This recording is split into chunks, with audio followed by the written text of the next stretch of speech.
brutal battles of man versus machine. Corner workers were yelling, "Oh, this thing's gonna blow, it's gonna catch fire." And breakthrough innovations pushing the limits of human survival. And all I could think about was just the scraping of the car on the tarmac there at Daytona, and it just kept going and going. In these high-octane fast lanes, the world's most daring drivers put their lives on the line and high-tech engineering to the ultimate road test. Every time you sit behind the wheel of a race car, you are taking your life into your hands. All in the cutting-edge crash science of some of the world's fastest cars.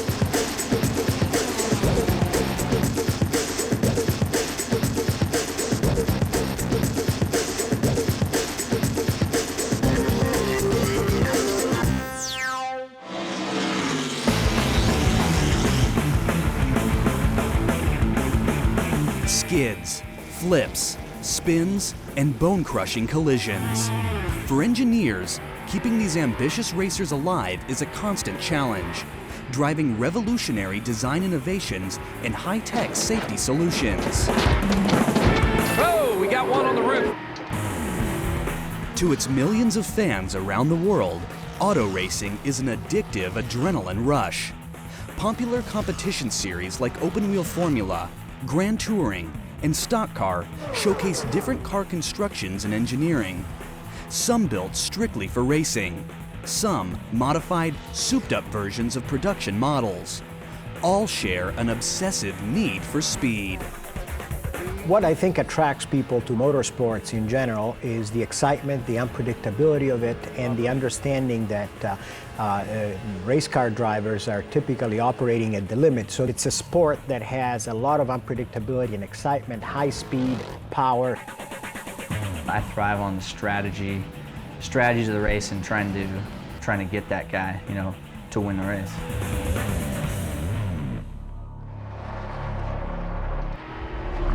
On the world's toughest racetracks, intense rivalry equals intense risk. When a passionate will to win takes a terrifying turn, a car's construction means the difference between life and death. Corner workers were yelling, "Oh, this thing's gonna blow, it's gonna catch fire."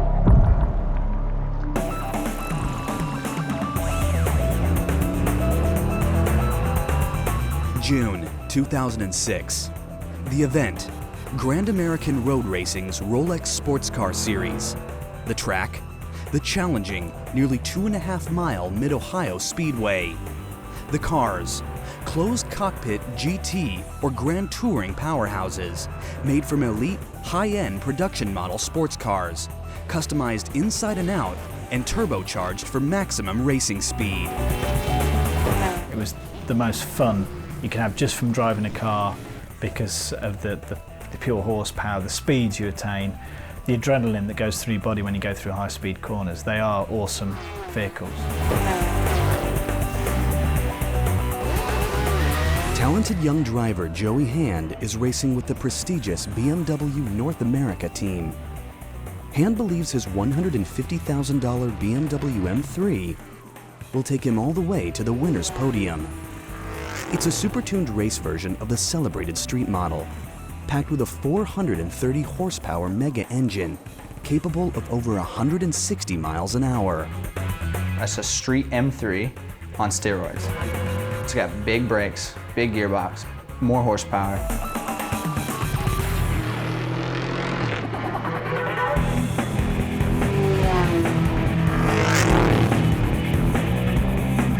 As the race gets underway, Hand aggressively maneuvers into the lead. Late into the nearly 3-hour-long competition, he's locked in a bitter battle with ambitious rival Paul Edwards. Hand pushes his BMW to 135 miles an hour. I drove the car back through up to the lead, and basically it was going to be very difficult for anybody to get that lead away from me. Heading into tricky turn number 2, the racing rivals jam up with a slower pack. To get around them, Joey Hand moves to the inside. Edwards pushes forward, successfully passing Joey Hand. Oh, and they hit him! Oh, no! Just as Hand careens off course into a monstrous multiple flip, turning over 12 times. Very big accident. Very, very big accident. Before crashing hard, upside down. We got to hope for Joey Handy's all right. Multiple flips, gone over 6, 7 easily times. I felt what I thought was fuel, oil, water, everything just dripping down me, running down my back, filling up the roof of the car. I could see there was oil separating with water and all this different stuff, and I thought, man, this is bad.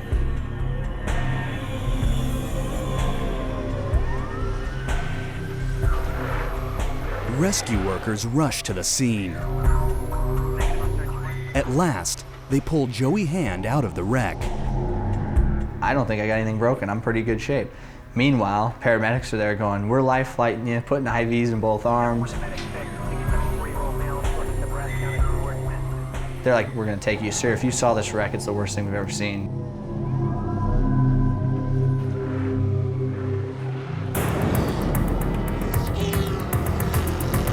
What went wrong, sending experienced driver Joey Hand into a horrifying multiple flip? The crash crisis point began with a bitter battle for the lead. We were racing for the lead, nose to tail, first, second, third, bam, bam, bam, right there. It was very easy for the spectators and the fans watching at home to see who was racing to win. The race rivalry took a treacherous turn. At the corner, Hand and close competitor Paul Edwards hit a pack of slower cars. Joey Hand wanted to cut the turn tight as possible. He swiftly moved to the inside, but Edwards, on the outside, suddenly pulled in close behind Hand's right rear tire. So close, Edwards nosed Hand off the road, literally. And his nose lifted the rear of the BMW and turned it at the same time to the infield. So I got wheel spin in the rear, and the car went to the infield. And from there, I was in the grass. Even after losing traction and skidding off track, Joey Hand might have recovered, until a hidden hazard pushed him over the edge. And I looked about 20 feet ahead of me, which is not a lot, going 135 miles an hour. I could see there was a rise from the grass level I was on to the top of that road. And I knew I was in trouble. For Joey Hand, the uneven terrain off track was an unwelcome surprise. For the BMW, it was decimation. The car went into some pirouettes slash barrel roll slash nose over tail, random stuff. The sudden drop-off pitches his car up and over. High-speed momentum forcing the M3 to flip end over end, a horrific 12 times. Smashing into the dirt with chassis-shattering impact. The first hit was a big one. I remember missing the tail, the car didn't even hit the rear end. And then it got very violent after that. It just got like ragdoll. I remember just getting whipped around and boom, boom, boom, boom, boom.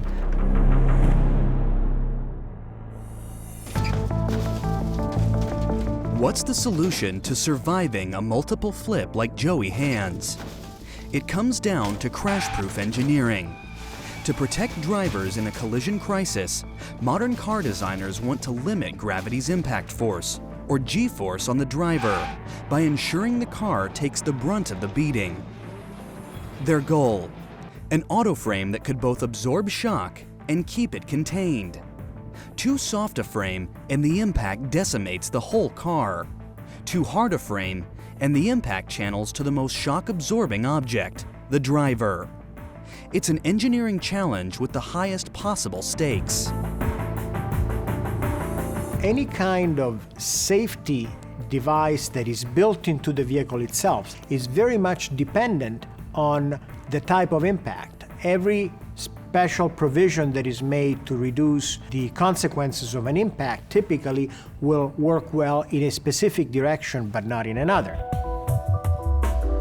The breakthrough solution: crumple zones. In unibody cars like Joey Hand's BMW, where frame and autobody are a single construction, crumple zones offer strategically designed weak spots, engineered to give in to the worst a crash can dish out. In fact, in an accident, a crumple zone's most important job is to buy the driver time. Here's how.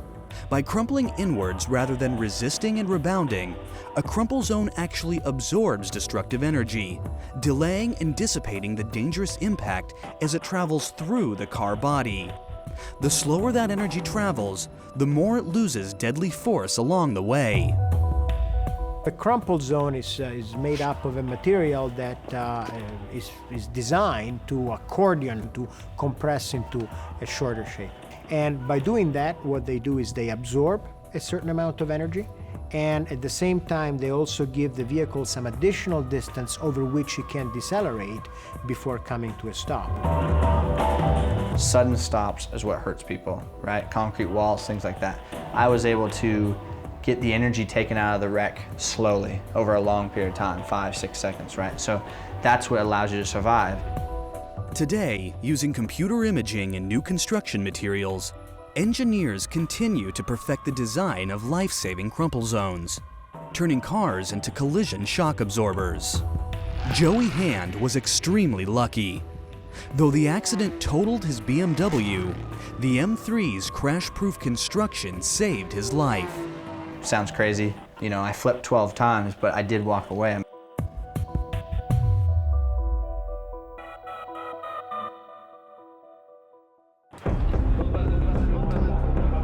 In a catastrophic crash, a raging blaze can erupt at any moment. Getting out alive comes down to milliseconds, and fast access to an endangered driver. Something racer Tim Mullen experienced in a flaming collision that almost ended his life. It just seemed to take much longer than the actual real time itself, and yeah, eventually the bang came.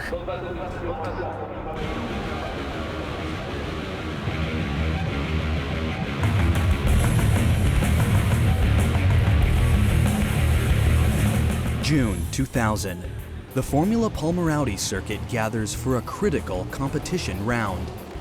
Up-and-coming racer Tim Mullen wants to make a big impression. To move ahead in world Formula racing, he first needs to dominate here. But the Belgian racecourse Spa-Francorchamps is a treacherous test of skill. Mention the name Spa-Francorchamps to an inexperienced or rookie driver and you can almost see the fear written in his eyes. It's a tremendously challenging course. Just like his 21 competitors, Mullen races Formula Palmer-Audis. As with all Formula race cars, the Palmer-Audis are rear-engine open-wheel vehicles built for master maneuvers at high speed. These cars are part of a unique competition circuit with an unusually level playing field. An identical fleet owned and operated by a single manufacturer. It was unique as well because everything was run by Palmer Sport, all under the one banner. It meant that one team couldn't spend more money than another team, and so every driver had the same equipment. Would sort of try to be fair to everyone throughout the championship.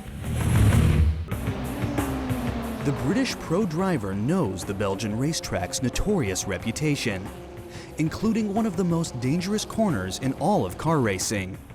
Named for a local river, it has an ironically gruesome title, Eau Rouge, Red Water. Eau Rouge is the best corner, one of the most famous corners in the world, and it's just because of the elevation change, the way the road goes up and really steep. You're turning at the same time. It's a bit like a roller coaster.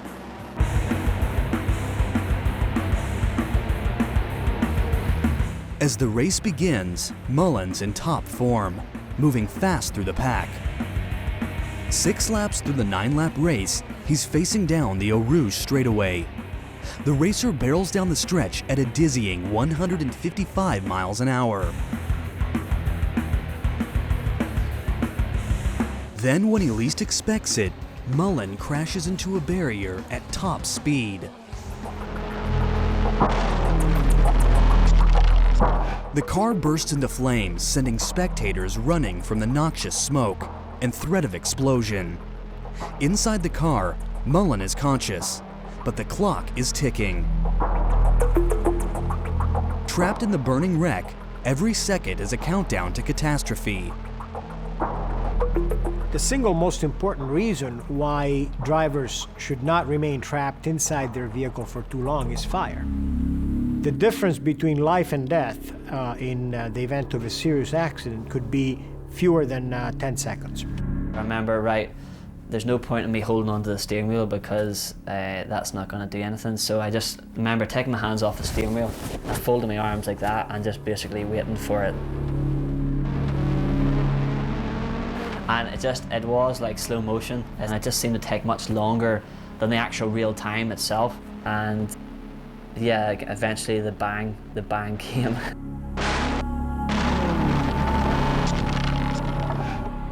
Rescuers surround the blazing car. To get Mullen out alive, high-powered fire extinguishers must contain the fatal flames. To everyone's relief, Mullen's carried to safety. Once they got me out of the car, they put me on a stretcher. The doctors made just the precautionary checks that they normally do. I was just a bit bruised and battered really by the impact of the accident. And had a sore head for a few days and stuff, but you know, to come away with that was actually very lucky, really. What went wrong leading skilled racer Tim Mullen to crash and combust? Mullen's trouble started at the Eau Rouge corner. Bracing himself for the notorious blind turn, he strategically surveyed the competition. Halfway down the straight, I looked in the mirror, saw that he was, you know, quite a bit back. Therefore, I thought, well, there's no need for me to even think about defending the line for the corner. Mullen knew to treat the Eau Rouge stretch as a yellow flag. No passing, proceed with extreme caution. He did a quick calculation. Moving at 155 miles an hour, Mullen thought the rear driver needed time and distance to close the gap. He was tragically wrong. Halfway down that straight, it didn't even enter my mind that he was close enough to do anything or to even challenge me. He really gained on me going down the hill. To overtake Mullen, the driver behind him hit an acceleration device called a boost switch. Some racing series have introduced the idea of this timed boost. The amount of boost or overpressure provided by a turbocharger is limited to a maximum amount. However, for a short period of time, the driver can choose to have additional boost. Push a button, get an extra 50 horsepower and make a pass. That's a very spectacular thing. As the rear driver boosted, Mullen had no time to react.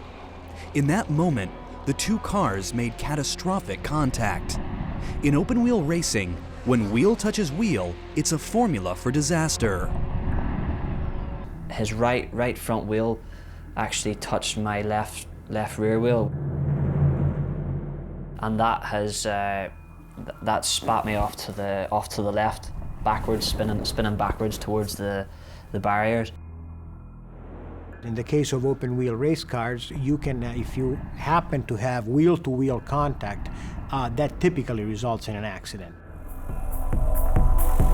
As he hurtled off course at breakneck speed, Mullen's only hope was to try to slow down and lessen the crash impact. Unfortunately for Tim Mullen, the Eau Rouge is flanked with gravel. Already out of control, once his open wheels hit gravel's moving, unstable surface, stopping became impossible.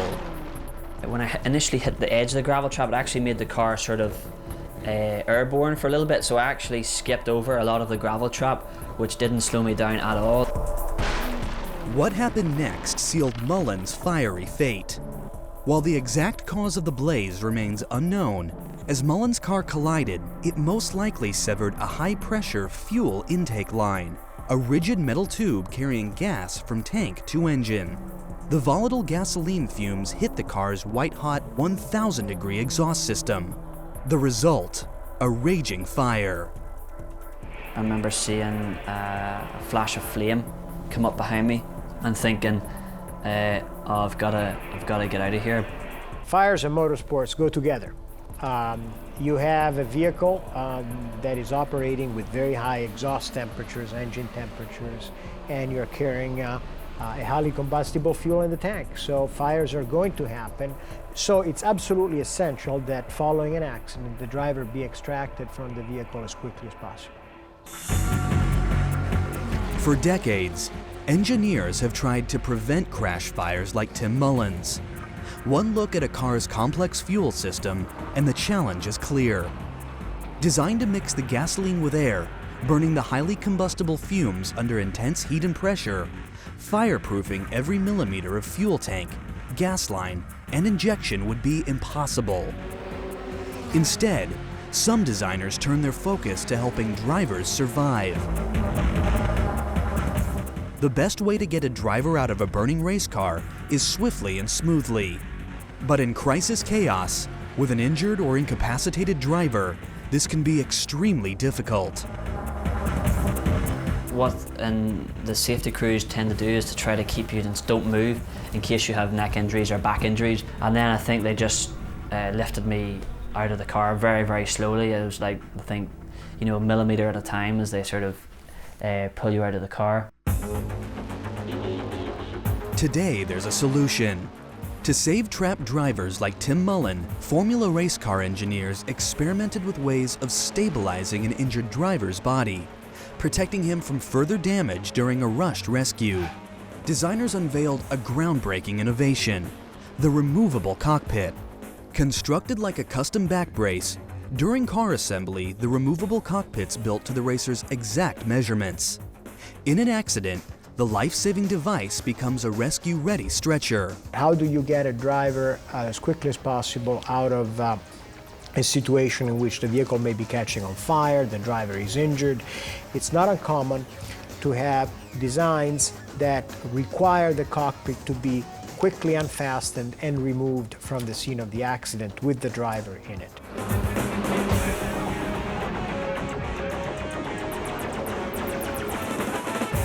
For Tim Mullen and other top racers, mortal risk is part of the job. But thanks to ingenious inventions like removable cockpits, they can survive the worst crashes to race again.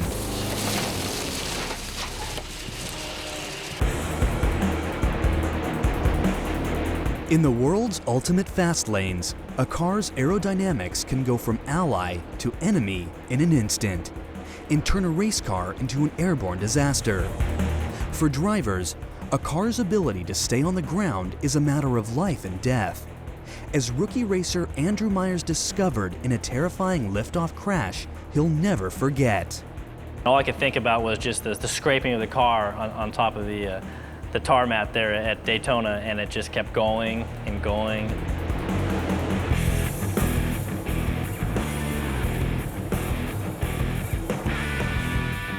Andrew Myers is an up-and-coming racer on the American stock car scene. He's already proven himself in the NASCAR Grand National Division, a starter league for young pros with big ambitions. Anticipating his first ever super speedway event, Myers needs his earlier experience to pay off in the big leagues, Daytona International Speedway. I was fighting, running in a new series, running with a whole new set of competitors, people that I didn't know. The rookie is ready to race in a custom-built stock car with a maximum horsepower engine and a super strong tube chassis. Tube chassis race cars have frames made from hollow steel rods. They may look like standard sedans on the outside, but on the inside, these 800 horsepower mega machines are all about speed. Lean and agile, they can burn up the track at 200 miles an hour. Just staying in control takes phenomenal focus. On a track like that at Daytona, there's a car to the right of you, there's a car to the left of you, there's cars behind you, and you just have to be able to stay focused and make the right decisions to try to move forward. It's February 2006, as top teams gather for the Daytona ARCA 200, the Auto Racing Club of America's 200-mile, 80-lap race. Daytona's extreme 31-degree banking and tight curves give the track a fearsome reputation.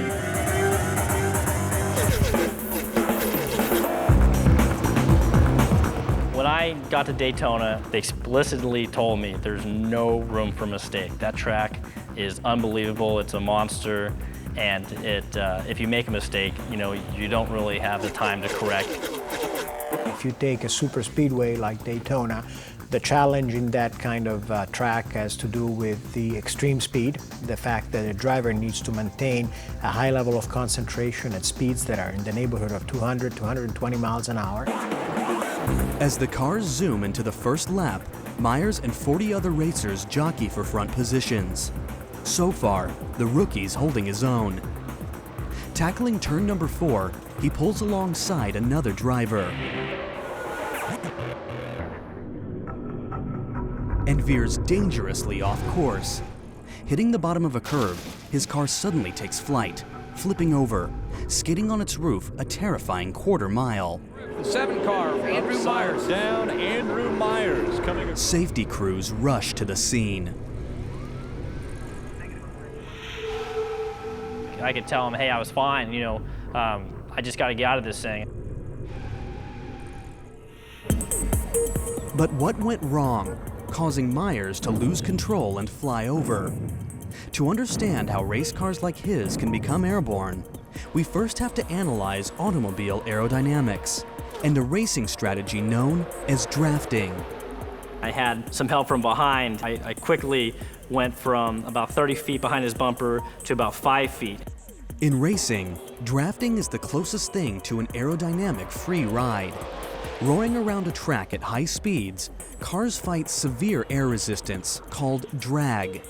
The more drag, the harder a car has to push just to maintain its speed. The only cure? Let another car do all the work by drafting, a kind of precision tailgating. Here's how it works. By tucking tight into the low-pressure air pocket directly behind the front car, a driver needs less horsepower to go the same speed. This frees up precious power for a sudden acceleration. It's a classic strategy that usually signals big plans, an aggressive charge. Pulled out of line, out of the draft, thinking that it was a kind of a comfortable move to make. You also have to make sure that when you're trying to pass one, that you have a strong enough run, that you have enough speed built up. So when you pull out from behind him and all that air hits you head on, that the momentum that you have established and built up behind him carries on and you can make the pass. But Myers got into drafting difficulty and set himself up for an airborne accident. As soon as I moved down to try to execute a pass, the cars that were behind me, they decided that they were going to move up and run with the other pack. So I was kind of left out by myself, out to dry, I guess, on the bottom. And I went around as smoothly as I could on the bottom until turn 4 came around. As Myers moved over, he hit dirty air. Dirty air is racing turbulence, the churning, uneven airflow breaking around a car, flowing along its sides. For a drafting driver, it can be a rude awakening. And when you're in the draft, it gets pretty quiet. So when you pull out into the mainstream of the air, it becomes a lot more violent, I guess you could say, on the whole car itself, and it slowed up a little bit. As Myers hit dirty air, the rookie lost steady traction and started skidding out. In racing speak, it's called getting loose. Surviving getting loose is a matter of skill and nerve. I felt the car sliding, and at that point I knew I was in a lot of trouble, so I pretty much hung on as the car turned sideways, and I thought I was like any other time when you come off a corner at speed, the car will just spin around and you'll stop. Yet none of this would have forced Myers up and over. The final destructive piece of the puzzle is another aerodynamic force called lift. Lift happens when the air pressure under a car becomes stronger than the air pressure above it. As Myers' car angled outwards, powerful air pressure flowed through the open wheel wells under the car. A vehicle that may be aerodynamically very stable when it's pointing forward, if it starts going sideways, now it can look very much like an airplane wing and take off in the air and become unstable, be lifted up in the air and result in a much more dangerous crash. Without rear traction, skidding sideways, the air under Meyer's car lifted him up and over, as high-speed momentum sent him sliding down the track. As it went upside down, I lost all the light coming through the windshield. So as I slid down the track, I mean, you knew it was bad, and you had no control. For race car engineers, fighting dangerous lift is a huge challenge. Make a car too aerodynamic and it flies off the ground. For this reason, a car's rear spoilers and other fin-like extensions that spoil airflow help to propel air upwards, creating denser air pressure above the car, keeping traction steady. To fight lift even more, race cars like Meyer's use barriers below the fender called front air dams to minimize air flowing under the car. Yet, air dams and spoilers can only go so far. There have been some spectacular instances of vehicles taking up and going up in flight because of small disturbances, such as, for example, a bump on the road that causes the nose to point up for a brief period of time. Hoping to find a solution to lethal lift, modern designers came up with an idea. Since lift can make race cars act like airplane wings, perhaps airplane wings were the answer. They created roof flaps. Like wing flaps that lift up during landings, car roof flaps create wind resistance. As a car with roof flaps skids sideways, air pressure pushes the flaps up, breaking lift, slowing the car down. They're simple flaps that are normally, when the vehicle has the proper attitude, the proper direction, they're normally experiencing positive pressure, so the flap will stay down. But these flaps are designed in such a way that the moment the vehicle begins to experience lift, these flaps will come up because they no longer have a positive pressure keeping them down.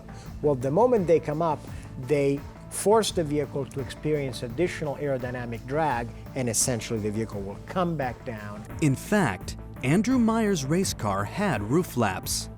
Though Meyer's flipped too quickly for his roof flaps to open all the way, had he not had any, he might have flown longer and further, crashing down even more catastrophically. And in the future, there may be an even better solution: 3 flaps. In recent years, top safety engineers have begun experiments to see whether a 3rd flap, placed on the front of the roof, might help cars like Meyer's stay put, even when spun out of control. One thing's certain: on superspeedways like Daytona, innovations like roof flaps can save lives. Sometimes it's a racing accident where someone ran into you, or there's oil down on the track and you crash and you had a bad day. You look at it and you reflect and you try to improve on what happened. But as long as Andrew Meyer's and other ambitious pros push their cars to the edge of aerodynamics, accidents like his upside-down Daytona lift will always threaten. Race car drivers count on their skill, experience, and high-tech cars to protect them. But a sudden explosive crash can create deadly, flying debris, and a desperate need to keep it contained. Something one pro racer found out the hard way, in a terrifying accident that turned his car into a lethal weapon. Something that might weigh 30 to 40 pounds, flying at 100 miles an hour, if it hits a spectator, that is likely to cause serious injury and sometimes death. June 2005. Top Formula Palmer Audi pros gather once again at Belgium's Spa-Francorchamps racetrack for another high-speed, high-stakes competition. Ambitious drivers, like Greek racer John Ambirikos, are all vying for a top finish. But maneuvering these lean, open-wheel machines is a grueling challenge. In the open-wheel Formula Series, there are many sudden changes in direction. So the peak loads in terms of accelerations for the driver are higher. Your body will be pushed to the right, pushed to the left, forward, back. So there is quite a bit of variety. As the race begins, Imbirikos powers through the ranks. The drivers jockey for position at 155 miles per hour. Entering lap 3 of the 9-lap competition, Imbirikos stays razor sharp, pursuing every advantage. Suddenly, in a 3-car collision chain, Imbirikos is caught in a crossfire, with no choice but to hit a competitor head-on.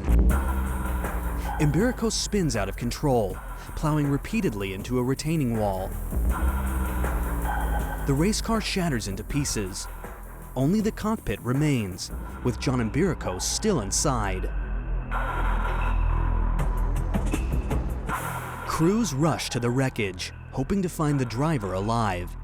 Incredibly, Imbirikos escapes the crash intact, his car left behind in a horrific heap.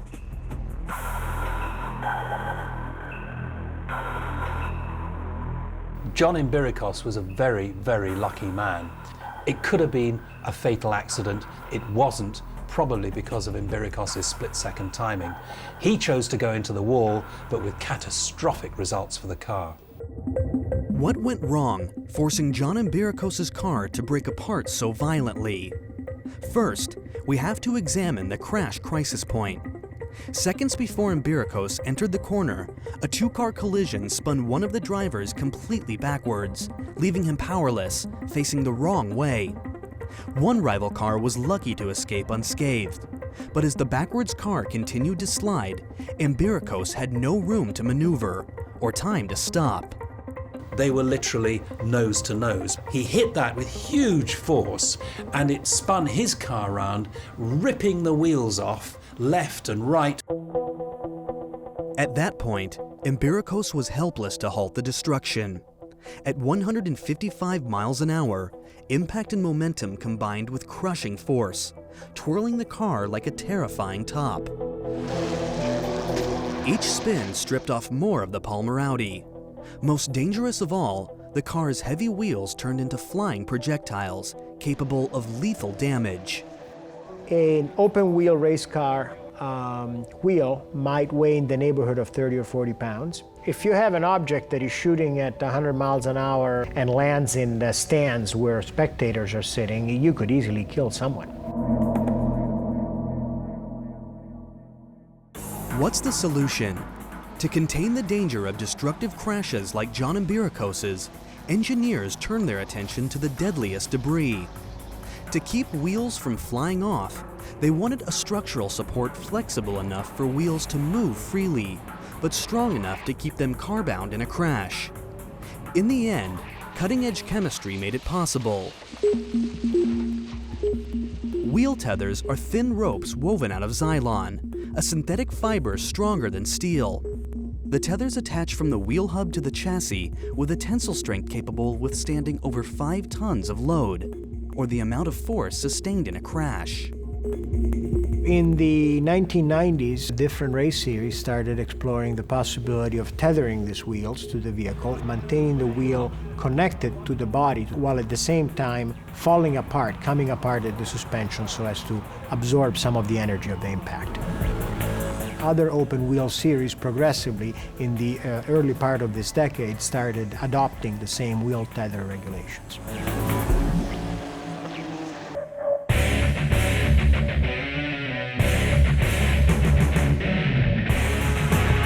Unlike his Palmer Audi, John Imbirikos was lucky to come out of this demolishing disaster in one piece.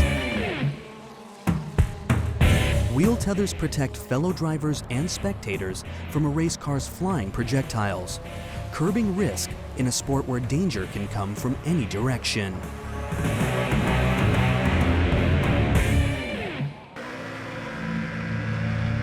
Up against extreme danger, race car drivers depend on their talent to survive.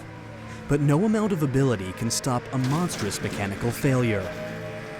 For one top pro, the result was a spine-shattering collision and a safety innovation that changed the sport forever.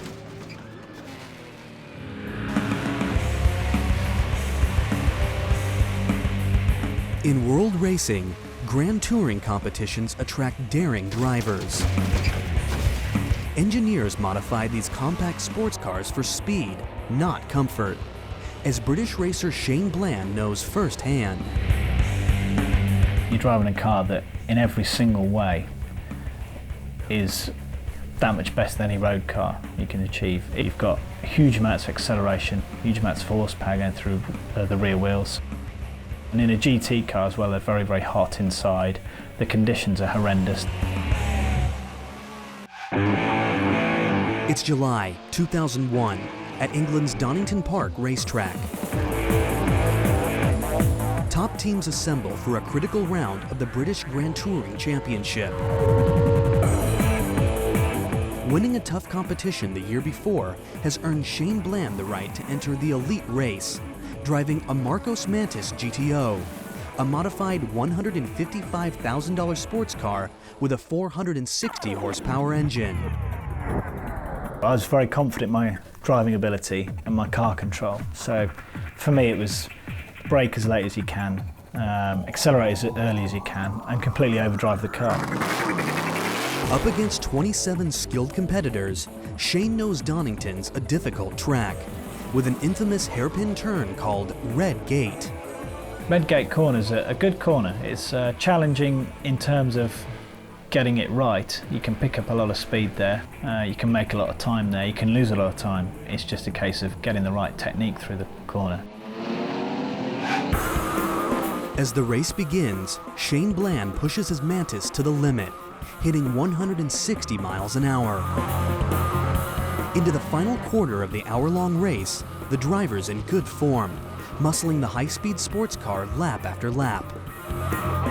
It was all going as good as it could have been. We couldn't have expected more. So the car was handling well. But as he approaches the infamous Red Gate corner, driver Shane Bland collides with a track wall. Then everyone's worst fear. The wrecked race car bursts into flame. As terrified spectators look on, the unconscious Bland remains inside, helpless to get out. With Bland unresponsive, rescue crews frantically work to extinguish the flames and get Bland out. Anxious pit crews surround the ominous wreck.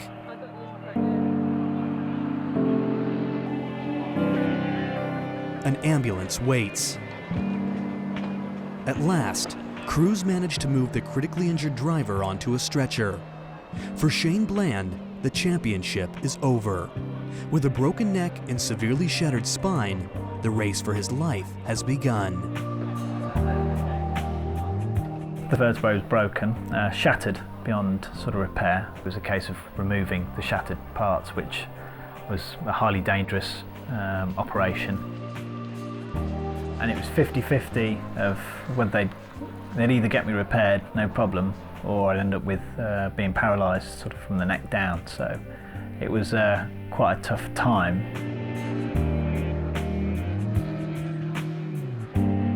But how did Shane Bland's crash become so physically violent? To analyze the crash's devastating destruction, we first have to examine a race car's mechanical endurance. Most importantly, its vulnerable brakes. One of the greatest challenges in all race cars is braking. Brakes, of course, need to dissipate a lot of energy and slow you down or stop you when you need to. In cars like Shane Bland's, disc brakes work by using a clamp or caliper attached to a brake disc inside the car wheel. When a driver hits his brake pedal, the caliper clamps down on the brake disc, slowing the wheel. While highly effective, this clamping produces friction and heat. To reduce the friction, disc brakes wear brake pads made of more heat-absorbing materials like carbon or ceramic. But in a high-speed race, lap after punishing lap, brake pads can wear out or fade. For Shane Bland, fading became a life-threatening crisis. So-called brake fading, which takes place when the brakes overheat and the friction material that is supposed to grab onto the disc doesn't have as much friction because of the overheating. So the real challenge with brakes is to come up with brake structures that are sufficiently light, but that can take extremely high temperature and the prolonged addition of heat through the braking action that takes place at every corner on a racetrack. Throughout the race, Bland coped with failing brakes by pumping them, cooling down the brake pads. Then at the worst possible moment, Bland's stopgap strategy stopped working. You pump the brakes and nothing happens, that's normal. You pump them again and then you start to think, I'm not going to stop in time. And then you get to the point where you think, right, I'm going to have an accident here. And then there does become a point where, you lose control of the vehicle. Bland's fate was sealed. Total brake failure. With no way to stop himself, he hits the turn too fast to prevent catastrophe.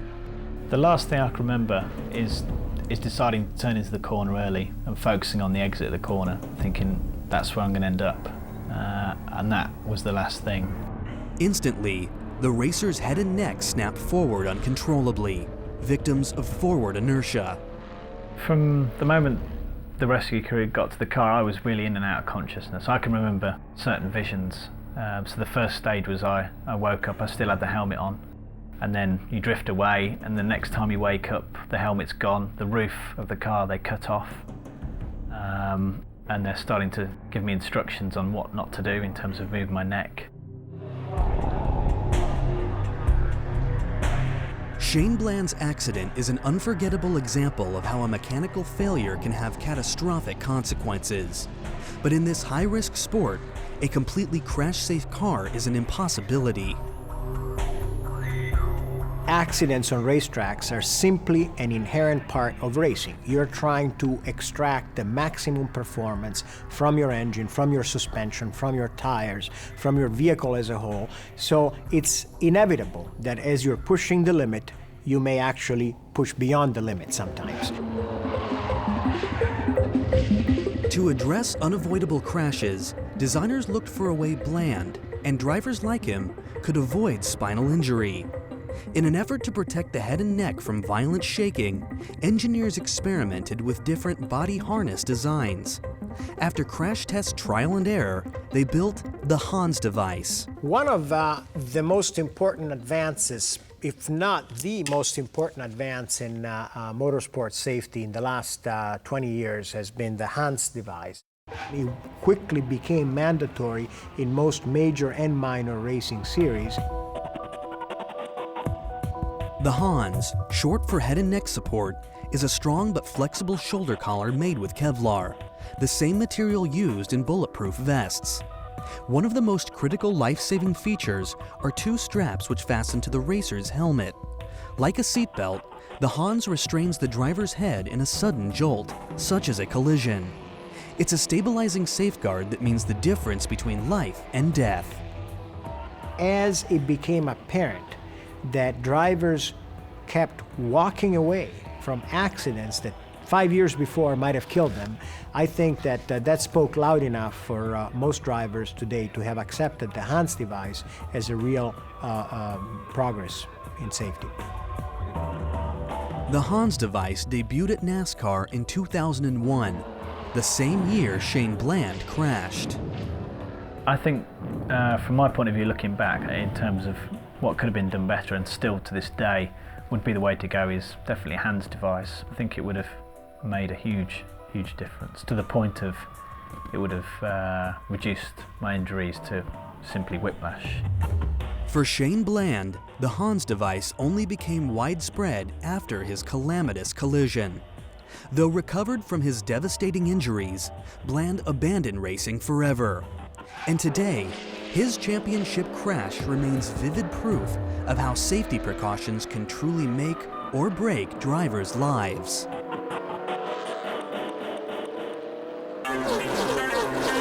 For the world's top racers, it's an addictive adrenaline rush.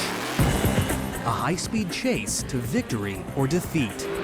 Their cutting-edge cars run on revolutionary design and advanced technology. But as long as the quest for speed sends daring drivers to the edge of survival, safety engineers will have to keep up just to keep them alive. and push the crash science of some of the fastest cars on Earth. The feeling it gave me, I can't get out of anything else I've done in life. It's simply the best feeling you can ever get.